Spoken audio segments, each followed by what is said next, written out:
Today we look at 2 Chronicles 19 and 20. We're still in the reign of King Jehoshaphat of Judah, who yesterday we read had allied himself with King Ahab of Israel. And when Jehoshaphat returns to Jerusalem at the beginning of chapter 19, a prophet comes to him, Jehu, son of Hanani, whatever, no, not two eyes. Anyway, this prophet goes and he says to the king, "Should you help the wicked and love those who hate the Lord?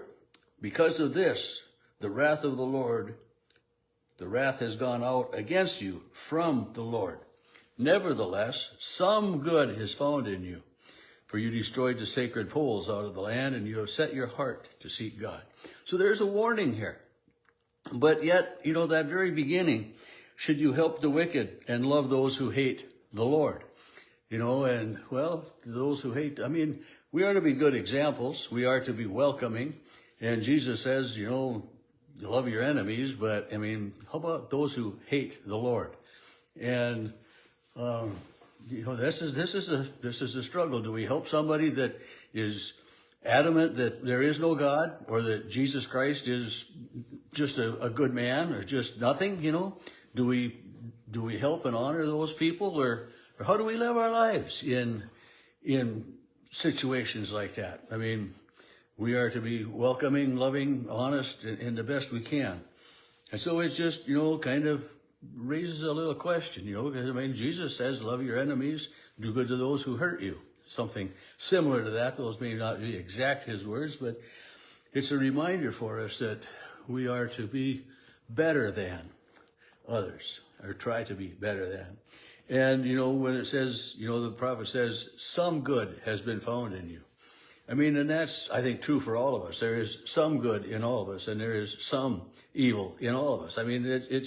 We can't get away from it. We sin. We have this natural separation from God in this sin that is just inborn into us, and we can't be perfectly good, but there is indeed some good in all of us. And this is what we need to focus on, is using our good, in the world. And then verse 4, Jehoshaphat takes this warning, per se, from the prophet, and he goes among the people, and he encourages them. He went out among all the people and brought them back to the Lord, the God of their ancestors. He appointed judges in all the land. And he says this, "Consider what you are doing, for you judge not on behalf of human beings, but on the Lord's behalf." And I think about that for our judges today, for our legislators, for, anybody in a position of authority, to remember that, they're not just judging on human standards, but on God's standards. And I think, I don't know in the court of law now, but I know like when they're sworn into an office, they still, use the Bible, most of them anyway. I heard one that was on the Quran, which, really doesn't sit well with me, but that's another issue. But he says, "You judge not on behalf of humans, but on behalf of the Lord. He is with you in giving judgment. Now let the fear of the Lord be upon you. Take care what you do, for there is no perversion of justice with the Lord our God, or partiality, or taking of bribes." And that's in Acts 10, chapter 34. I was thinking about this as I read this, but Peter is speaking to the people, and he says this, "I truly understand that God shows no partiality, but in every nation, anyone who fears him and does what is right is acceptable to him. I truly understand that God shows no partiality." And this is what King Jehoshaphat says to these judges. You're judging on behalf of God, who doesn't take bribes, who seeks justice. There is no perversion of justice, nor partiality. Follow the adherence of the law. And then in verse 8, "Moreover, in Jerusalem, he appointed certain Levites and priests to give judgment. And they had the seat at Jerusalem. And he says to them, "This is how you shall act, in fear of the Lord, in faithfulness, and with your whole heart." And again, to be that honest, upright in your judging, to do it to the very best of your ability, knowing that, God is watching and that you are acting not only on behalf of the people, but on behalf of God. You shall instruct them so they may not incur guilt before the Lord, and wrath would come upon you. To be honest and fair in your dealings. And then he sets Amariah, the chief priest, over all of these people in that matter. And he says, deal courageously, and may the Lord be with the good. And again, it's that, may the Lord watch out over you. May the Lord help you do the right thing.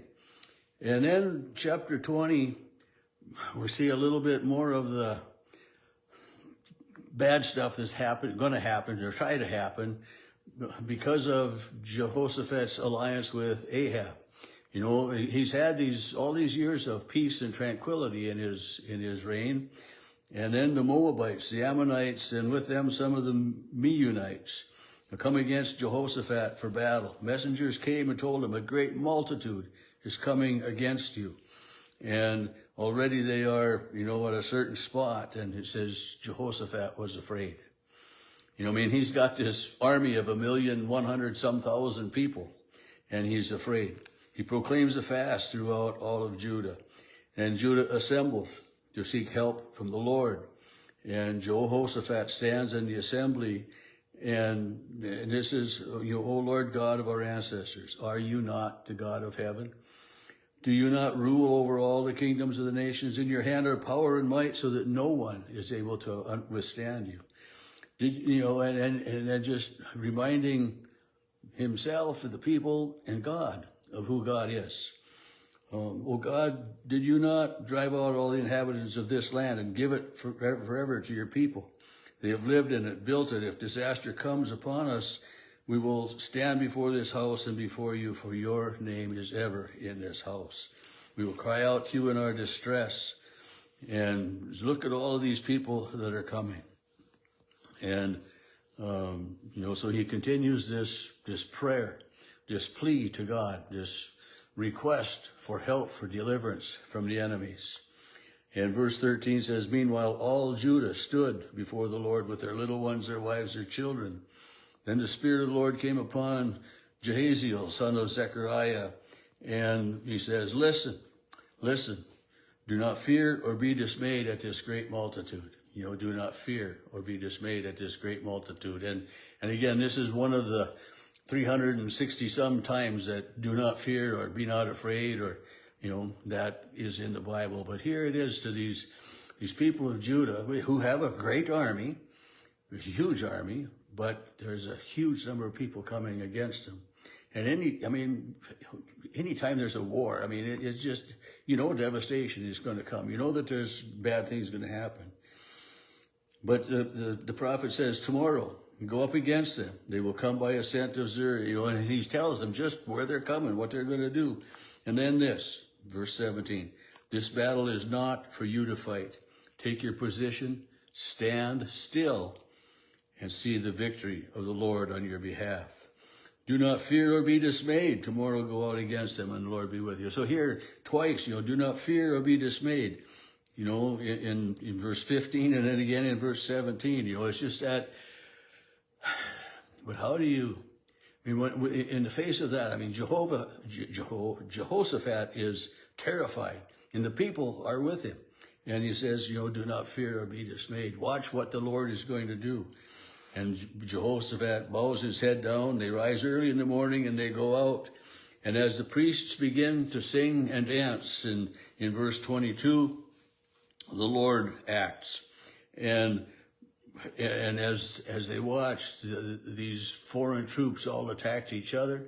The Lord turned them against each other. They drove each other out. They killed the other armies. And this huge army of over 1 million people that Jehoshaphat had didn't do a thing. God fought their battle.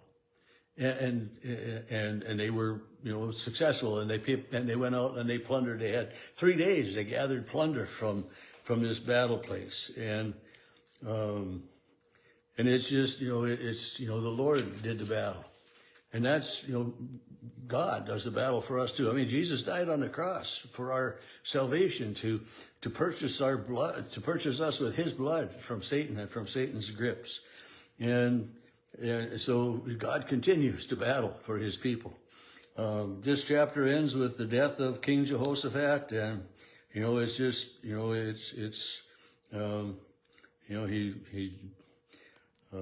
joined with him. I guess he doesn't die till tomorrow in chapter 21, but he joins with the king of Israel who did wickedly again, and so it's not all fun and games and great things, but we saw God battle for his people, as he still does today.